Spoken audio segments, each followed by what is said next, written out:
The 2026 MotoGP season may have just reached its first major turning point, and it happened at the United States Grand Prix.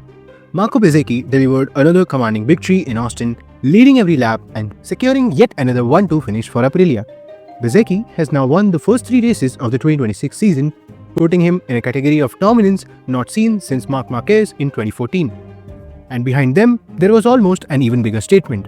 Ayagura was running strongly once again and had already shown pace close to the front, underlining that Aprilia's performance is not limited to just its factory riders. At the same time, Ducati's benchmark for the past few years was nowhere near the podium, with Marc Marquez struggling due to physical condition and Pecco Bagnaia still not able to find the required confidence. So this raises a serious question. Are we witnessing a shift in power this season, with Aprilia challenging the long-running dominance of Ducati? To understand this level of dominance, we actually need to go back to the end of the 2025 season, because this didn't start in 2026. Aprilia's breakthrough phase began in the final rounds of the last year, where Bezzecchi emerged as the clear leader of the project. He didn't just perform well, he finished the season with back-to-back victories in Portugal and Valencia, securing 3rd place in the championship.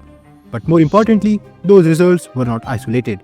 Across 2025, Bezzecchi consistently extracted performance from the RSGP, scoring multiple wins, pole positions and podiums, and finishing as the highest-placed non-Ducati rider for much of the season. At the same time, Jorge Martin's situation has completely flipped. After a difficult and injury-affected 2025 season, he is now consistently fighting at the front again. And this is where Aprilia's advantage becomes structural. It's no longer dependent on one rider overperforming. That's the key shift, because dominance doesn't begin when one rider wins. It begins when the bike works for everyone. While Aprilia is executing almost perfectly, Ducati's situation is more complex than it first appears. At the America's Grand Prix, the final result suggests a clear gap, but that doesn't tell the full story, because despite the result, Ducati still has a raw pace. Marquez, for example, served a long lap penalty during the race after his sprint incident, yet still managed to recover through the field to finish 5th. That kind of recovery highlights one key point. On pure speed, Ducati is still competitive. The same applies to Bagnaia. In the sprint race at Austin, he initially led and ultimately finished P2, only losing the victory to Jorge Martin on the final lap after being overtaken in a direct fight. So this isn't a case of Ducati lacking performance entirely.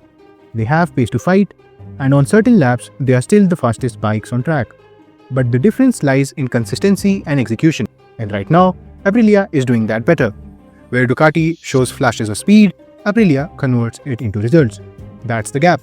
It's not that Ducati is slow, it's that Aprilia is one step ahead in race execution, tire management, and overall stability. After 3 races, the numbers are no longer just impressive, they are conclusive. 3 races, 3 wins, and multiple 1-2 finishes for Aprilia. And a rider in Marco Bezzecchi, who has now won 5 consecutive Grand Prix, leading every lap in Austin and setting the benchmark for the entire field.